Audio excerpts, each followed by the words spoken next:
Assalamualaikum warahmatullahi wabarakatuh.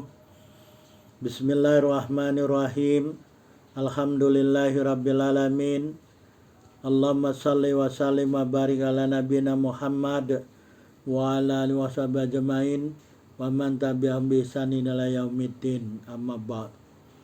Kita sambung pembicaraan kita mengenai tanda dan gejala penyakit, ya, tentang sakit atau penyakit.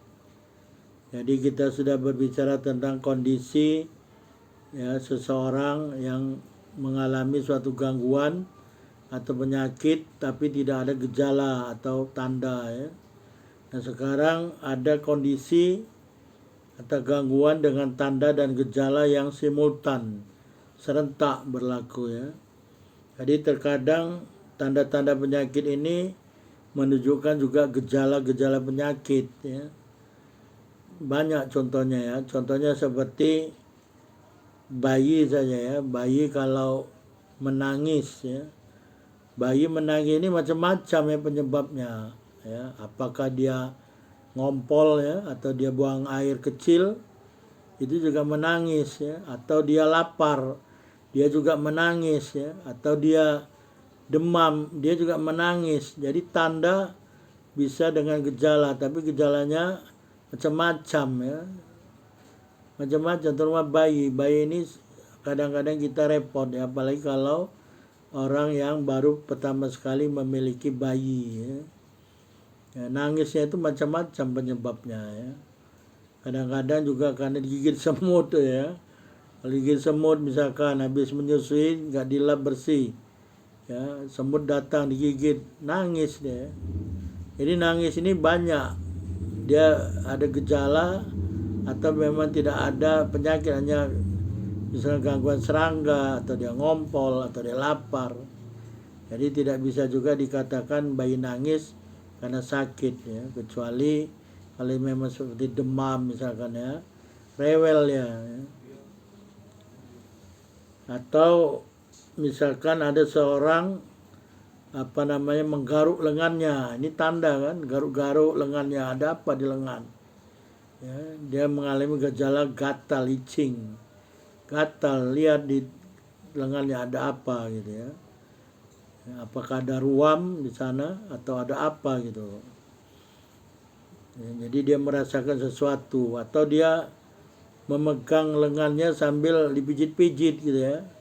Nah, ini kan tanda yang dia mengalami gejalanya mungkin nyeri atau sakit, ya, dipegang lengan itu, ya, dipegang-pegang lengan itu, dipijit gitu, ya.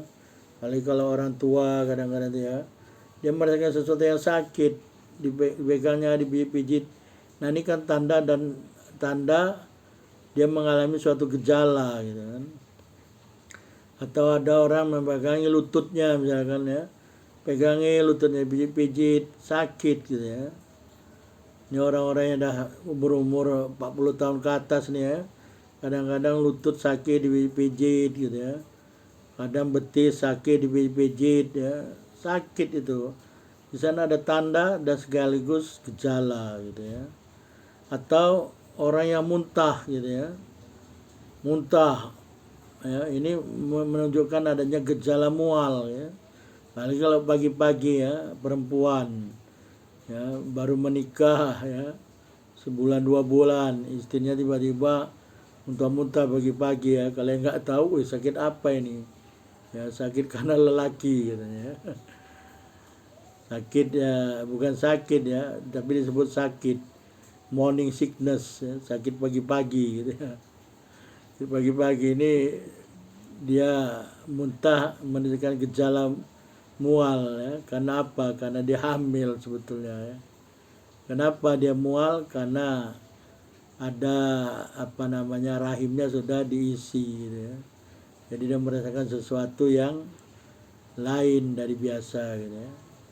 Jadi merasa mual, ya. Dan hormonnya juga berubah, ya. Jadi sebagian besar kondisi seorang yang tidak sehat memiliki tanda dan gejala yang bisa membantu untuk mengidentifikasi apa yang salah, apa yang berlaku, ya, apa yang abnormal dari keadaan biasa gitu, ya. Jadi misalnya orang-orang yang mengalami gangguan jantung, ya, gangguan jantung.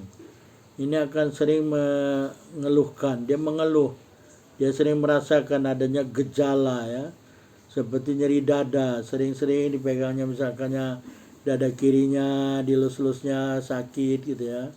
Kadang-kadang bawah gitu ya, dekat diafragm gitu, kadang-kadang di lengannya gitu ya, kadang-kadang di lehernya gitu, sebelah kiri semua ya.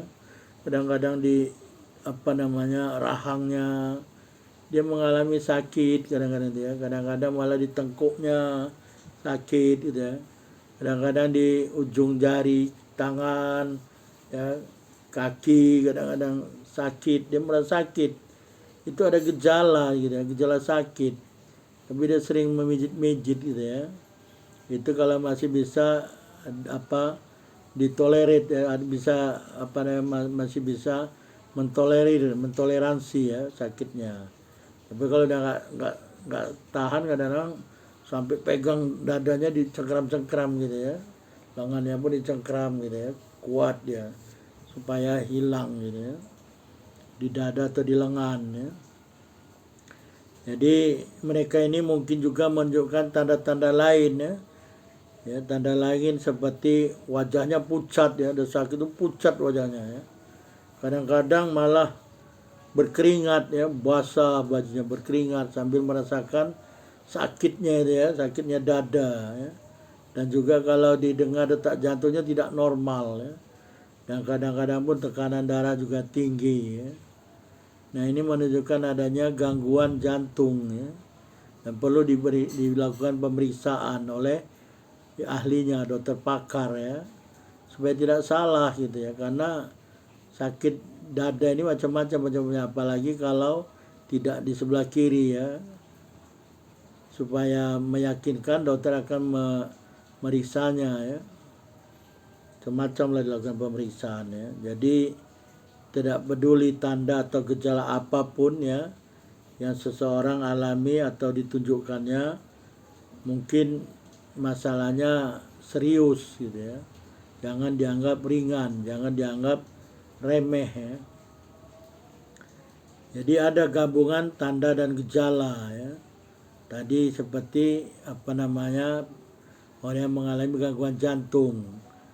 Selain itu juga seperti orang yang mengalami ekzim ya, ekzim ini kalau orang Indonesia bilang eksim ya, penyakit kulit ya, kulit ruam ya, ruam kulitnya itu mengelupas-ngelupas gitu ya.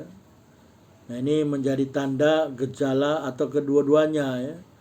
Jadi kalau pasien melihat ada ruam ya, dia mengalami juga gejala gatal misalnya ya. Ada ruam, kadang-kadang digaruk sampai berdarah gitu ya. Karena gatal, itching ya, gatal. Kalau dokter atau perawat, nurse ya, dia melihat ruam itu pada pasien ya, ini sebagai tanda gitu ya. Karena yang mengalami gejala ya pasien, dokter atau perawat atau orang lain hanya melihat ada ruam gitu ya. Tapi dengan pengalaman ruam itu gatal biasanya ya, apalagi kalau terlihat bekas digaruk gitu ya, garuk sampai berdarah gitu ya. Jadi ini pasien dan dokter melihat ruam dan diklasifikasikan sebagai tanda dan gejala. Kalau pasien melihatnya dua, tanda dan gejala. Kalau dokter mungkin hanya melihat tanda saja, gejalanya dokter nggak mengalami. Kan kita sudah bicara, gejala itu dialami oleh pasien ya. Dokter tidak tahu, hanya paling dokter bertanya, gatal gitu saja kan. Gatal tidak, gatal kata pasien. Oh ya udah, ini eksim, bisa dilakukan pemeriksaan apakah karena infeksi atau tidak ya. Infeksi karena apa? Misalkan fungi ya. Macam penyebab eksim ini juga banyak, macam-macam, bukan hanya fungi ya. Jadi terlepas dari siapa yang memperhatikan ya pada suatu sistem atau bagian tubuh, yang tidak berfungsi secara normal ya, atau dia abnormal ya. Tanda dan gejala adalah cara tubuh atau badan seseorang yang memberitahu kepada orang tersebut bahwa fungsi badannya tidak semuanya berjalan lancar dan baik. Jadi ada sesuatu yang something wrong, sesuatu yang salah, sesuatu yang terganggu, sesuatu yang abnormal ya.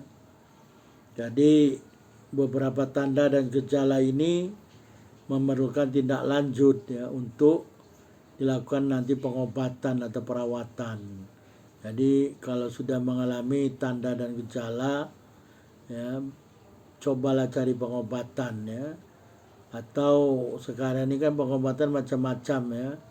Ada western, ada eastern ya, pengobatan secara barat ya, secara timur ya, ada herbal terapi, ada terapi. Pokoknya carilah orang yang ahli karena kita ingin sembuh, bukan ingin ditipu ya. Nanti ada orang ngaku-ngaku ahli ditipu pula ya, udah habis uang, habis segala macam, penyakit tak sembuh gitu ya, rugi. Yang rugi kita sendiri ya. Jadi carilah orang-orang yang memang ahli. Kalau ingin ke hospital, pergi ke hospital ya. Sekarang hospital ya, apalagi kalau di Amerika, sekarang herbal terapi sudah maju juga ya. Herbal terapi ini, orang yang mengembangkan herbal terapi ini biasanya hanya 2 negara, satu China, satu India ya.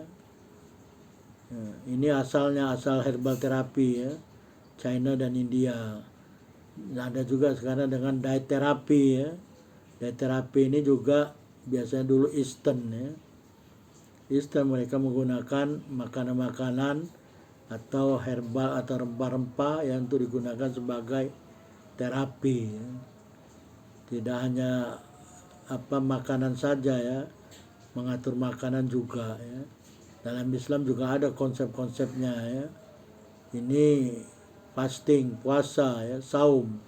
Saum ini juga sumu tasihu kata Rasulullah. Saumlah kamu sehingga kamu sehat ya. Saum ini juga bisa jadi pengobatan ya. Kalau penyakit-penyakit metabolisme ini harus ada pantang melakukan tidak memakan. Artinya kalau sudah biasa saum ya nggak apa-apa nggak makan itu. Tapi kalau yang nggak biasa saum dilarang makan ini makan itu, berontak dia, marah ya. Yang marah itu apa? Karena nafsunya tidak bisa dikontrol, tidak bisa dikawal. Jadi oleh karena itu konsep Islam itu dari sejak kecil diajarkan kan, seperti sholat, saum juga diajarkan sejak kecil sama. Ketika sudah mumayyiz, ajarkanlah semua ajaran-ajaran Islam itu ya. Jangan terlampau dipaksa, diajarkan aja. Kalau dia mampu saum setengah hari ya nggak apa-apa. Artinya dia diajar, dididik supaya dia terlatih sehingga nanti sampai balik dia sudah biasa. Akhirnya kalau dia mengalami suatu penyakit, saum ini banyak manfaatnya ya. Karena untuk mencari pengobatan juga nanti ada pantang ini kan saum sebetulnya. Tidak boleh makan ini, tidak boleh makan itu. Sebelum dilakukan pemeriksaan tidak boleh makan ya. Kan saum ini kan. Misalkan mau diperiksa lambungnya, mau diambil X-ray atau CT scan atau apalah segala macam pemeriksaan tuh kan. Saum dulu semalam. Nggak boleh makan. Kalau nggak biasa saum, mati aku katanya. Tanya aja orang-orang yang non muslim, tanya. Saya pernah dulu kan sekolah di Jepang. Waduh, mati aku kalau saum 30 hari kata orang Jepang. Dia merasa mati, susah saum karena nggak biasa. Tapi kalau kita karena sudah terbiasa, insya Allah semua itu akan ringan ya. Disertai dengan niat itulah yang membuat kita kuat. Ulul himmah, berazam. Fa idza azamta fatawakkal 'alallah. Kalau sudah berazam, tawakal pada Allah ya. Itulah pembicaraan kita mengenai kondisi-kondisi penyakit atau gangguan pada seorang dengan tanda dan gejala yang berlaku secara simultan atau bersamaan ya. Jadi ini penting untuk nanti dilakukan pengobatan. Wallahu a'lam. Subhanakallahumma wa bihamdika asyhadu an la ilaha illa anta astaghfiruka wa atubu ilaik. Wabillahi taufiq wal hidayah. Wassalamualaikum warahmatullahi wabarakatuh.